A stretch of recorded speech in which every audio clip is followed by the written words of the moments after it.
11 high court के जजेस का ये कह देना कि हम इसका केस नहीं सुनेंगे, अधिकारियों का ये कह देना कि हमारा तबादला कर दिया जाए, हमको इनसे बहुत खतरा है। अब लोग कह रहे हैं कि प्रोपेगेंडा है। अब प्रोपेगेंडा है तो प्रोपेगेंडा अगर है, आपको कोई शिकायत तो सेंसर बोर्ड से कह दीजिए कि प्रोपेगेंडा है, इसको फिल्म को प्रतिबंधित कर दें। उसके घर की तलाशी में पाकिस्तान ऑर्डिनेंस फैक्ट्री के कारतूस मिल रहे हैं, वो क्या हिंदुस्तान में बना करके डाल दिए गए थे? पंजाब में हथियार गिराए जाते थे। कौन से हथियार? 455 बोर की पिस्तौलें, AK-47, कारतूस और RDX। अशरफ ने ये जो मुस्लिम यतीम खाना है बच्चियों का, वहां पे कब्जा करने के और वहां पे बच्चियों के साथ गैंग रेप किया, तब पहला प्रसाद मैंने उनको दिया। क्या प्रसाद दिया आपने? योगी जी महाराज के जो हैं ऐतिहासिक 3 शब्द, वो संगीत है उत्तर प्रदेश की 25 करोड़ जनता में। और विधानसभा के पटल पे उन्होंने कहा, मिट्टी में मिला दूंगा।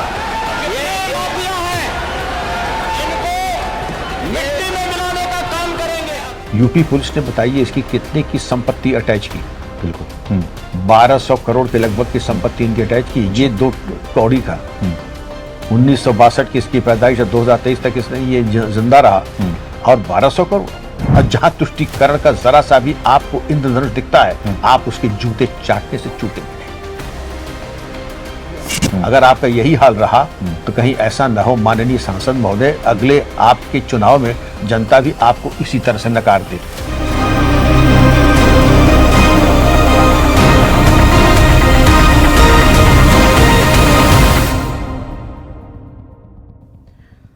नमस्कार, मैं सुमित तिवारी, एनएमएफ न्यूज में आप सभी का बहुत बहुत स्वागत है। धुरंधर पार्ट 2 आते ही एक तबके में खलबली मचा दी है। खलबली इसलिए मचा दी है क्योंकि उसमें अतीक अहमद का जिक्र किया गया है। अतीक अहमद का जो पाकिस्तान से कनेक्शन था उसको दिखा दिया गया है। उसके बाद से एक तबका उठता है और इसको बोलने लगता है कि ये जो है प्रोपोगेंडा मूवी है, क्योंकि मोदी को भी उसमें दिखाया गया है। तो इन्हीं सारे विषयों पर हम बातचीत करने के लिए पूर्व डीजीपी विक्रम सिंह जी मौजूद हैं। इनसे बातचीत करूंगा, समझने की कोशिश करूंगा कि अतीक अहमद का जो पाकिस्तान से कनेक्शन है उसके बारे में क्या कुछ कहना चाहते हैं, क्योंकि ये भी जो है डीजीपी रह चुके हैं उत्तर प्रदेश में और इनके कार्यकाल के दौरान बहुत सक्रिय था अतीक अहमद, तो इनको बहुत अच्छे से उनके बारे में पता भी होगा। सर, आपका हमारे चैनल में स्वागत है।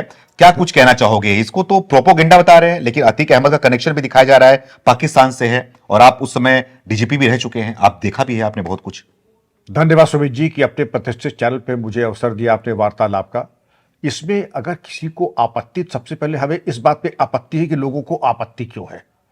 किसी महान हत्यारे को, मतलब उसका रिकॉर्ड अगर आप देखें, उससे ज्यादा खूंखार शातिर माफिया, आप अगर ये देखें कि 1962 की पैदाइश और 2023 में उसकी मौत, और 100 से ऊपर केस जिसमें हत्या, जबरन धन वसूली करना, किडनैपिंग फॉर रैंसम, प्रॉपर्टीज पे कब्जा करना, 11 हाईकोर्ट के जजेस का ये कह देना कि हम इसका केस नहीं सुनेंगे, अधिकारियों का ये कह देना कि हमारा तबादला कर दिया जाए, हमको इनसे बहुत खतरा है। अब उसकी वकालत करने वाले भी लोगों को सोचना है कि आखिर आपकी मजबूरी क्या है। मुझे भी बताया जाता है कि रॉबिन हुड, गरीबों के मसीहा, तो मैं ये जानना चाहूंगा कि जो शाहगंज थाने में जो FIR लिखी गई है उनके इकबालिया बयान को लेकर के कि उनके संबंध ISI और लश्कर तैयबा से है, तो वो सब क्या कपोल कल्पित है? उसके घर की तलाशी में पाकिस्तान ऑर्डिनेंस फैक्ट्री के कारतूस मिल रहे हैं, वो क्या हिंदुस्तान में बना करके डाल दिए गए थे? पाकिस्तान ऑर्डिनेंस फैक्ट्री या मेड इन पाकिस्तान के कारतूस अगर बरामद हुए हैं। कब की बात है ये जब उसके घर की तलाशी हुई थी उसकी मौत के बाद, और उसके बाद ये जब जो बरामदगियां हुई हैं, ये पाकिस्तान ऑर्डिनेंस फैक्ट्री के और पाकिस्तान मेड कारतूस मिले थे। आप भी तो डीजीपी रह चुके हैं और आप के कार्यकाल में बहुत सक्रिय भी था, वो बहुत ज्यादा उसका जो है पैर पसड़ गया था, हालांकि आप लोगों ने जिस तरीके से हैंडल किया, तो आप क्या आपको गलत फहमी है। मैं हमेशा पश्चिमी उत्तर प्रदेश था और इनका कार्यक्षेत्र पूर्वी उत्तर प्रदेश था। STF में जब था मैं, तब इनसे पहले मतलब मालूम पड़ा कि तब ये शांत हो गया था, बिल्कुल शांत हो गया था। उसके बाद जब डीजीपी बना तो उसके तीसरे दिन अशरफ ने ये जो मुस्लिम यतीम खाना है बच्चियों का, वहां पे कब्जा करने के और वहां पे बच्चियों के साथ गैंग रेप किया, तब पहला प्रसाद मैंने उनको दिया। क्या प्रसाद दिया आपने? FIR, गैंगस्टर एक्ट पे केस और NSA, और इनके चलवा दिया बुलडोजर, इनके तो संपत्ति के ऊपर ये पहला आपने उस समय तो चलवा दिया था बुलडोजर। जी हाँ, 2007 में चला और ये मान लीजिए कि ये आपका ये आखिरी दुस्साहस है। इसके बाद हम आपको इस काबिल छोड़ेंगे अभी नहीं कि आप कुछ कर सके। इनको उम्मीद नहीं थी क्योंकि ये रूलिंग पार्टी के ये एमएलए थे, 5 टाइम के एमएलए थे। इनको उम्मीद नहीं थी कि NSA, gangster act, FIR, bulldozer सब चल जाएगा 24 घंटे के अंदर। लेकिन शायद इन्होंने रॉन्ग नंबर डायल किया था। अच्छा। 2 दिन बाद इनकी पत्नी शाइस्ता परवीन, अच्छा। जो बेटा असद मारा गया था, बड़ा मासूम, इतना बड़ा बच्चा था, लेकर के दफ्तर में आई और उनका कि आप मेरे बुजुर्ग हैं और मैं बेवा नहीं होना चाहती हूँ। तो उनका कौन चाहेगा कि आप बेवा हो या कोई बेवा हो, लेकिन इसका फैसला आपके शौहर को करना होगा कि आप बेवा होंगी या नहीं होंगी। मेरा उसूल ये है कि मैं अपनी तरफ से कोई कार्रवाई नहीं करता। हाँ, अगर आपने कोई दुस्साहस किया, कानून की लक्ष्मण रेखा पार की, तो आप ये मान लीजिए कि आपको भी मालूम नहीं होगा कि सजा क्या होती है या कार्रवाई। ये तो अभी सिर्फ नमूना है, ट्रेलर आपने देखा है कि जो केसेस आपके ऊपर लग गए, जो बुलडोजर चल गया और पूरी कार्रवाई हो गई। आगे आगे देखिएगा होता क्या है। तो खैर शोहरत आम आदमी की पहुंच जाती है, उनको मालूम पड़ गया कि अब इनका इनकाउंटर होगा और ये जहां कहीं होंगे ये मार दिए जाएंगे। अच्छा। क्यों, तभी तो ये आए, वरना शाइस्ता परवीन को अपने छोटे से बेबी को लेकर के आने की जरूरत क्या थी। खैर आकर के बैठी, इतनी बातचीत हुई और ये केवल इतनी बातचीत हुई। फिर उसके बाद मेरी कोई मुलाकात नहीं हुई। हमने कहा अपने शौहर को एक आसान और मुफीद मशवरा दीजिए कि कानून तोड़ने की जहमत न करें। मैं बहुत ज्यादा दिन के लिए नहीं आया हूँ। डीजी औसतन बहुत रहा तो 1 साल, अब ये उनका दुर्भाग्य था, मैं रह गया 2.5 साल जी। तो उतने पीरियड में इनका जो एक तरीके से एक बहुत ज्यादा इनके ऊपर एक मनोवैज्ञानिक और पुलिस का दबाव था। अच्छा। खैर उसके बाद वो साइलेंट रहे इस बीच में, तब भी साइलेंट थे जब मैं एसटीएफ में था। और उसके बाद क्योंकि रूलिंग पार्टी के थे, उसके बाद कार्रवाई भी हुई। लेकिन इनका एक तरीके से जब किसी की बाहुबली की आप एक तरीके से बुलडोजर चलाते हैं, एनएसए गैंगस्टर लिखते हैं, प्रॉपर्टी अटैच करते हैं, ये मान लीजिए कि उसको सारे बाजार गधे पे बैठा के चप्पल का माला पहना के जुलूस निकलवा दिया आपने एक तरीके से। अच्छा। हाँ। तो ये मान लीजिए कि इतनी दुर्गत हो गई, तो ये बिल्कुल ये इनका बाहुबली का दर्जा उसी वक्त खत्म हो गया जब इन्होंने यतीम खाने पर बच्चियों का रेप किया और उसकी दीवार तोड़ के कब्जा में लेने की कोशिश की। बात खत्म हुई, तुरंत प्रसाद पा गए, वरना तो इनके घर पे पुलिस वाले जाने से डरते थे। बिल्कुल। तो अब ये कार्रवाई हो गई। अब उसके बाद जो किस्सा होता है, योगी जी महाराज आते हैं। योगी जी महाराज आते हैं, अब 3 शब्द योगी जी महाराज के जो हैं, ऐतिहासिक 3 शब्द, वो संगीत है उत्तर प्रदेश की 25 करोड़ जनता में। और विधानसभा के पटल पे उन्होंने कहा, मिट्टी में मिला दूंगा। ठीक है ना। तो ये 3 शब्द जो थे, ये एक तरीके से मूल मंत्र हो गया उत्तर प्रदेश पुलिस के। तो जहां जो मिलता था वो फिर मिट्टी में ही मिलता चला गया और इनका भी यही हर्ष हुआ। लेकिन जो एफआईआर लिखी गई उमेश पाल की किडनैपिंग को लेकर के, ये गिरफ्तार हुए, उसमें इनकी सजा भी हुई। और उमेश पाल के केस में जब हुई तो इनका इंट्रोगेशन हुआ। अपने इकबालिया बयान में इन्होंने कहा कि मेरे संबंध लश्कर तैयबा से और आईएसआई से हैं और ड्रोन के माध्यम से पंजाब में हथियार गिराए जाते थे। कौन से हथियार? 455 बोर की पिस्तौलें, AK-47, कारतूस और RDX। अच्छा। सवाल ये उठता है कि पिस्तौल 32 बोर की भी होती है, 30 बोर की भी होती है, 455 बोर का क्या मतलब होता है? आप नेट पे जाके देखिएगा कि 455 बोर की पिस्तौल एक तोप की तरह होती है, हाथ में तोप की तरह। अच्छा। इतनी तोप की तरह। अगर उसकी गोली घुटने में भी लग जाए तो आदमी रक्तस्राव से मर जाएगा, वो बिल्कुल फाड़ देती है। तो इन्होंने जिस तरीके के हथियार मंगाए, AK-47 मंगवाया और उसको अपने अपराध के साम्राज्य को बढ़ाने में, सब पाकिस्तान से मंगवा के, यहाँ पर जी पाकिस्तान से मंगवा के पंजाब में, और पंजाब से अपने गैंग के गुर्गों से मंगवा लिया। अच्छा। मुख्तार वगैरह की इनकी अच्छा, मुख्तार के तो बड़े 2 शातिर, रॉकी डिम्पी, मुख्तार अंसारी के पंजाब के बड़े कुख्यात गैंगस्टर्स थे। बड़े कुख्यात गैंगस्टर्स थे, हथियारों की बड़ी जानकारी रखते थे। तो उनके या कि अपने गैंग के माध्यम से इन्होंने ये कार्रवाई की, हथियार और रसद मंगाए। तो इसमें तो कोई बात नहीं है। लेकिन अब लोग कह रहे हैं कि प्रोपेगेंडा है।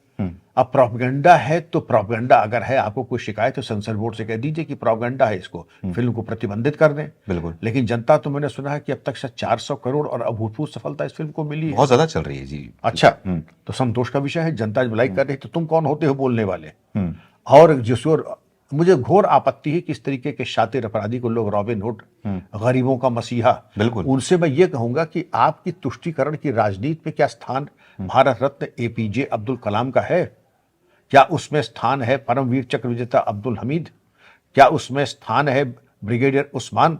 क्या आपको मालूम भी है कि यहाँ पर इनके ये कहाँ दफन किए गए हैं? क्या उनकी कब्र पे आपका कोई सूरमा माई का लाल फातिहा पढ़ने गया है? नहीं गया है, क्योंकि आपको मालूम भी नहीं है, क्योंकि यहाँ जाने में आपका कोई राजनीतिक स्वार्थ सिद्धि नहीं है। लेकिन जिस तरीके से आपने बताया कि और मूवी में दिखाया भी गया कि पाकिस्तान से कनेक्शन था और पाकिस्तान से हथियार ला करके अमूमन जो है उसका इस्तेमाल यहाँ के लोगों पे करता, यहाँ के लोगों को मारता, और कहीं नहीं पाकिस्तान का खबरी भी था ये।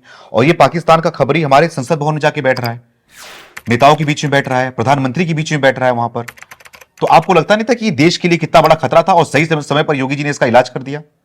इलाज तो खैर बहुत अच्छा हुआ, इसमें मुझे कोई संशय नहीं है। मैं योगी जी सरकार को बधाई दूंगा इस बात के लिए कि उनका इनका निपटारा हो गया। अब योगी जी, कुछ लोगों की वाणी में सरस्वती विराजमान रहती है। अब योगी जी ने जो कहा वो फलीभूत हो गया। अब इसके बाद अगर आप देखिए, आपका कहना बिल्कुल सही है, इस तरीके के अवांछनीय तत्व अगर हमारे विशिष्ट स्थानों पर, जहां प्रधानमंत्री, हमारी पूरी जो है कैबिनेट बैठती है, माननीय सांसद बैठते हैं, वहां पर ऐसे अवांछनीय आपराधिक तत्व जा रहे हैं। यूपी पुलिस ने बताइए इसकी कितने की संपत्ति अटैच की? बिल्कुल 1200 करोड़ के लगभग की संपत्ति इनकी अटैच की। ये 2 कौड़ी का 1962 की इसकी पैदाइश है, 2023 तक इसने ये जिंदा रहा, और 1200 करोड़ बिल्कुल है। और आईपीएस अफसर जो है पूरी नौकरी हड्डी जला करके आईएएस करता है तो 1 करोड़ नहीं कमा पाता है। सही बात। 36 साल के बाद उसको 1 करोड़ भी नहीं मिलता है। और ये उठाईगिरी और बदमाश 1200 करोड़। लेकिन संतोष का विषय है कि संपत्ति कुर्क करके उत्तर प्रदेश सरकार और योगी जी ने सरदार वल्लभ भाई पटेल आवास योजना के अंतर्गत वहां पे गरीबों के लिए फ्लैट बंटवा करके पारदर्शी तरीके से बड़े सस्ते दामों पर गरीबों को वो फ्लैट बंटवा दिए। बिल्कुल। लेकिन इसको मुस्लिम समाज के लोग जो है वो स्वीकार करने को तैयार नहीं है सिर्फ चीजों को, और उसको अभी मसीहा ही मानते हैं। और जब मूवी आई है और ईद था बीच में, तो ईद के समय में अमूमन देखा जाता है छुट्टी के समय पे लोग होते हैं बढ़िया कुर्ता पजामा टोपी लगा करके बढ़िया थिएटर में जाते हैं, मूवी देखते हैं, अपने भाईजान की मूवी उनकी आ रही होती है। लेकिन धुरंधर मूवी जब आई थी तो थिएटर पूरा भरा हुआ था, सब देख रहे थे, लेकिन इनकी आबादी नहीं थी ईद के दिन। ये सड़कों पर नजर आ रहे थे और थिएटरों पे के पास भी नहीं जा रहे थे, क्योंकि धुरंधर मूवी वहां पर लगी हुई थी। धुरंधर नाम से इनको दिक्कत हो गया था। तो अभी भी इसको मसीहा मानते हैं ये, और इस मूवी को बाइकआउट कर रहे हैं। मैं समझता हूं कि उनके पास और भी तमाम पास टाइम था। वो समझते थे कि शायद हमको सुकून पहुंचाने वाली ये ना पिक्चर है। अब धुरंधर मेरी समझ में नहीं आ रहा है। धुरंधर से पूछो मतलब क्या होता है, तात्पर्य क्या होता है, इसके पर्यायवाची शब्द क्या है, सिनोनिम्स क्या है, शायद किसी को मालूम नहीं हो। अतीक अहमद जो नाम आ गया बीच में, अतीक का नाम अगर बड़ी अच्छी बात है। मैं तो राजनेताओं को पहले पूछता हूं, आपकी खबर लेनी चाहिए कि इस गरीब देश में जो लुटेरा है उसका रॉबिन हुड क्यों कह रहे हैं? वो गरीबों का मसीहा कहां से हो गया? जिसके ऊपर 100 से अधिक केस हैं और जिसके ऊपर जो गैंग चार्ट बना है IS 277, वो गरीबों का मसीहा कैसे हो गया? वो रॉबिन हुड कैसे हो गया? 11 हाईकोर्ट के जजेस कह रहे हैं कि हम इसका मुकदमा नहीं सुनेंगे। और जो 100 मुकदमे है और पाकिस्तान एलिटी संबंध तो गरीबों का मसीहा या रॉबिन हुड कैसे हो गया? आपका दरअसल यह है कि आपकी जो मानसिक कुटिलता, मैं मानसिक कुटिलता कह रहा हूं, इंटेलेक्चुअल डिसऑनेस्टी कह रहा हूं, उसके परिणाम स्वरूप आप ये मजबूरी है कि तुष्टीकरण का पापड़ बना करके आप उसका चूरन बना के गली गली बेच रहे हैं। और चूंकि तुष्टीकरण का चूरन आप गली गली बेच रहे हैं, और जहां भी तुष्टीकरण की बात सामने आती है और जहां तुष्टीकरण का जरा सा भी आपको इंद्रधनुष दिखता है, आप उसके जूते चाटने से चूकेंगे नहीं। ये वही चीज है, ये जो घटिया राजनीति हमारे यहां हो गई है। तुष्ट हमें तो वोट चाहिए, फिर चाहे वो अति कैसे राष्ट्र विरोधी माफिया के माध्यम से मिल जाए, या जो हमारे मुख्तार अंसारी गाजीपुर वाले हों या शहाबुद्दीन वाले हों, तुष्टीकरण होना चाहिए। बिल्कुल। अब तुष्टीकरण भारत रत्न APJ अब्दुल कलाम से तो से नहीं होगा, ब्रिगेडियर उस्मान साहब से तो नहीं होगा, परमवीर चक्र अब्दुल हमीद से तो नहीं होगा। हालांकि अगर आप उनके हाथ जाते तो हम भी आपके जज्बे, क्योंकि ये हमारे हीरोज हैं। आप हमारी यूनिवर्सिटी में आइए, इनकी फोटो आपको मिल जाएगी। लेकिन मैं देखना चाहूंगा किस राजनीतिक व्यक्तियों के यहाँ इन 3 हमारे हीरोज की फोटो मिल जाए। अगर मिल जाए, मैं आज तक देख रहा हूं बड़ी कातर दृष्टि से, काश मुझे कहीं ये दिखाई पड़ जाए और मुझे दिल को सुकून पहुंचे। लेकिन वो सुकून मिला नहीं, क्योंकि और वैसे भी यही है कि रेगिस्तान में आप मीठा पानी ढूंढ रहे हैं। इन कंगलों के यहाँ क्या मिलेगा? इन कंगलों के यहाँ इन्हीं की तस्वीरें मिलेगी। अच्छा। मुख्तार अंसारी, शहाबुद्दीन और अतीक साहब की, जब आप उसके जीवन काल में कुत्ते का हाथ मिला रहे हैं, जब उसका कुत्ता आपके लिए जो है मित्र और मैं शत्रु हूं, तो ऐसी नपुंसक सहानुभूति या आपके सेंटिमेंट्स की देश को जरूरत नहीं है। और उसके नेता ही हैं राम गोपाल यादव, वो बोल रहे हैं कि जिसने भी अतीक अहमद को मारा है वो बचेगा नहीं। अब इस दौर पे ही बोल रहे हैं, जब अतीक अहमद की मूवी आई है तो उनको दुख हो रहा है। अब दुख जो है वो बड़ा हो गया, जख्म ताजा हो गया, जिसके चलते उनका बयान भी निकल के आ रहा है कि उनको छोड़ेंगे नहीं, वो बचेंगे नहीं जिन्होंने उनको मारा है। राम गोपाल जी बड़े कद्दावर नेता है, सम्मानीय नेता है और संसद सदस्य हैं, उनकी बातें शिरोधार्य हैं। लेकिन मैं ये कहूंगा, तो उसके लिए आप इंतजार किस बात का कर रहे हैं? मैं तो चाहूंगा जिसने गलती की है उसको सजा दिलवाएं, दिलवाना दीजिए, क्या दिक्कत है? पीआईएल कर दीजिए सुप्रीम कोर्ट में, हाई कोर्ट में, और सीबीआई से जांच करा दीजिए। वो आप कराएंगे नहीं। आप हम सुनहरे कल की ओर बढ़ रहे हैं कि जब आपकी सत्ता आएगी तो शायद आप कोई और कुचक्र चल देंगे। ये नहीं मालूम कि जिस दिन ये हत्याकांड हुआ था उसके बाद हर्ष की लहर प्रयागराज में नहीं, पूरे उत्तर प्रदेश में नहीं, पूरे, मैं समझता हूं जो लोग जानते होंगे उनके घर में घी के चिराग जले थे। बिल्कुल, उसके परिवार में जले थे। अब पुलिस कस्टडी, लाइव कैमरे पे मरा था, सब देख रहे थे टीवी उस समय। जी, लेकिन पुलिस कस्टडी में हत्या ये गलत है, ये नहीं होनी चाहिए। मैं इसका प्रबल विरोधी हूं, क्योंकि वो अमानत में खयानत, क्रिमिनल ब्रीच ऑफ ट्रस्ट, वो एक इनडिसिप्लिन का द्योतक है। पुलिस कस्टडी में मौत का कोई औचित्य ही नहीं है। लेकिन उसके बाद आप कहते हैं कि जिन्होंने मारा है तो हम उसको देख लेंगे, आगे देख लेंगे।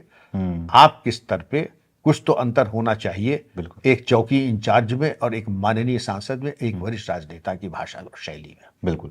आप पश्चिम उत्तर प्रदेश में रहे भी हैं, वहां पे किए भी हैं। इमरान मसूद एक नेता का नाम है, सांसद है। मैं जानता हूं। जानते हैं आप उनको? जी हाँ। उन्होंने बोला है ये फालतू की मूवी है, बकवास है, चीजें, ये सब चीजें सही नहीं है और ये भाईचारे में जो है वो खेत डालती हैं। और उनको बहुत बुरा लगा इस चीज को लेकर कि अतीक अहमद को दिखाया गया और मूवी में मोदी को दिखाया गया, जिसकी मोदी ने जिस तरीके से फैसले लिए हैं, कई फैसले लिए हैं इन सब चीजों को। तो इमरान मसूद भी है, वो भी अपने कौम को लेकर आगे आ रहे हैं, कौमी नहीं, आना भी चाहिए। हाँ। कौम का, अब आप पिक्चर अच्छी, हर चीज मुझे कहते हैं कि साहब हमें पिज्जा बर्गर बहुत अच्छा, मुझे नहीं पसंद है, नहीं पसंद है तो कोई जबरदस्ती तो ठेल नहीं देगा। हाँ। आप मत देखिए मूवी। लेकिन अगर 400 करोड़ का बिजनेस हुआ, देखा मैंने भी नहीं अभी, हाँ। लेकिन 400 करोड़ का बिजनेस कर रही है तो जनता ने तो आपको नकार दिया। अगर आपका यही हाल रहा तो कहीं ऐसा ना हो माननीय सांसद महोदय, अगले आपके चुनाव में जनता भी आपको इसी तरह से नकार दे, क्योंकि आपकी जो भावनाएं हैं वो जनता की इच्छा, ये जो है ना नकाराए खुदा होती है, जनता की आवाज नकाराए खुदा होती है। और उसका विरोध करना, आप अपने पैर पे कुल्हाड़ी चला रहे हैं। क्योंकि जनता तो कह रही बहुत अच्छी है, आप कह रहे हैं बिल्कुल बेकार है। आप ये भी कह रहे हैं कि साहब इसमें जो है ये प्रोपेगेंडा मूवी है, तो आप मत देखिए, अपने परिवार को भी मत जाने दीजिए। लेकिन जनता अगर देख रही है तो जनता आपको फिर वहीं पहुंचा देगी जहां पर लोग जो है एकांतवास करते हैं। अच्छा, आपको क्या लगता है कि देश के अंदर ऐसे और भी अतीक अहमद हैं जो कि पनप रहे हैं, जो कि पाकिस्तान के आड़ में आकर पाकिस्तान के सपोर्ट में जो कि देश के लिए गद्दारी भी कर रहे हैं? देश के अंदर ऐसा कुछ नजर आते हैं आपको? अभी कुछ है? आपको कोई शक है क्या? आपको कोई शक है? ये कहा जाता है कि आप हर शाख पे उल्लू बैठा है, अंजाम गुलिस्ता क्या होगा। अभी 5 गाजियाबाद में पकड़े गए। बिल्कुल, हाँ, पकड़े गए हैं क्योंकि वो solar powered, stand alone, SIM operated CCTV चलवा रहे थे। लगा कहाँ रहे थे? रेलवे स्टेशंस, कैंट और ऑर्डिनेंस फैक्ट्रीज के इर्द गिर्द संवेदनशील स्थानों पर। तो ये तो आपको अब बहुत जागरूक रखने का है। जैसे इजराइल का है, प्रत्येक नागरिक एक पुलिसकर्मी है, अधिकारी है, सादे वस्त्रों में। बिल्कुल बिल्कुल हर भारतीय को अब पुलिस अधिकारी की तरह देखना होगा। कौन सीसीटीवी लगा रहा है, कौन फालतू मूवी बना रहा है। क्योंकि सुप्रीम कोर्ट ने कहा कि जिसके हाथ में आज मोबाइल है वो एक संवाददाता है या कोई कंटेंट क्रिएटर है। बिल्कुल। तो जिसके बाद मोबाइल की संख्या तो मैं समझता हूं विश्व में सबसे ज्यादा भारत में ही है, चीन के बाद। तो आप इसको देखना होगा, मोबाइल का डिसयूज, मोबाइल का मिसयूज, और इस चीज के ऊपर आपको जागरूक रहना है। क्योंकि अगर आपने सावधानी हटी, दुर्घटना घटी। आपके शासन प्रशासन को वही मॉडल अपनाना है जो योगी जी का है कहीं पर भी। क्योंकि आज यहां तो हम कहते हैं कि अपराधी था, है और सदैव रहेगा, लेकिन उनके दौर में ये होता था कि साहब बेगुनाह गरीब नौजवानों को मुकदमे वापस ले लेना है। और वो सब थे, चाहे इंडियन मुजाहिदीन के हों, चाहे बम विस्फोट में वांछित रहे, उनके मुकदमे वापस लेने की कोशिश की आपने। वो तो हाईकोर्ट की जब फटकार पड़ी कि आप मुकदमे ही के वापस ले रहे हैं, आप इनको पद्म विभूषण के लिए नाम भेज दीजिए। लेकिन ये दोषी है, निर्दोष है, इसका निर्णय आप नहीं करेंगे, इसका फैसला हाई कोर्ट करेगी। अब मुंह की खा गए, सबको सजा मिल गई, आजीवन कारावास। ठीक सर, आखिरी में क्या बोलना चाहिए हमारे दर्शकों को जो ये मुद्दा लोग उठा रहे हैं? अपने विवेक का प्रयोग करें। मेरा अगर अहमद जानना चाहे, निहायत शातिर अपराधी था, मानवता का दुश्मन था, और जो 1200 करोड़ रुपए की संपत्ति लूट करके कुंडली मार के बैठता था, और उसने दुनिया भर की संपत्ति अपने पास की। वरिष्ठ अधिकारियों का जा करके थप्पड़ मारा नोएडा में जाके सेक्टर 15A में, लेकिन लोगों की दहशत ऐसी थी कि उसके खिलाफ अपराध पंजीकृत नहीं हुआ, जिसके बारे में 11 हाईकोर्ट के जजेस ने उसका मामला सुनने से अपने को रिक्यूज कर लिया। आप समझ सकते हैं कि अतीक अहमद भय और आतंक का पर्याय था। लेकिन बलिहारी हो हमारे कुछ राजनीतिक दलों की कि वो गरीबों का मसीहा रॉबिन हुड कहते थे। ध्यान रहे, ऐसे लोगों को अगर आप उनको समर्थन देंगे, आप अपने पैर पे और अपने बच्चों के पैर पे कुल्हाड़ी चलाएंगे। Thank you so much sir बात करने के लिए। Thank you. हमारे साथ में पूर्व डीजीपी विक्रम सिंह जी मौजूद थे। सारे मुद्दों पे हमने इनसे बातचीत किया और जो ये प्रोपोगेंडा बताने की कोशिश कर रहे थे और जिस तरीके से इस मूवी ने उनके एजेंडे को ध्वस्त कर दिया और सच्चाई सामने लेके आई, लेकिन अब इसको जो है प्रोपोगेंडा का नाम दिया जा रहा है। उसी चीज को हम जानने के लिए, उस सच्चाई को जानने के लिए विक्रम जी के पास आए थे। इनसे हमने बातचीत की, इनकी राय को आप तक पेश की। आप भी अपने आप को कमेंट करके बताएं, क्या आपने मूवी देखा, मूवी आपको कैसी लगी, और अतीक अहमद के बारे में जो कुछ भी दिखाया गया उसके बारे में क्या कहना चाहते हैं, कमेंट करके आप हमें जरूर बताएं। बहुत बहुत धन्यवाद।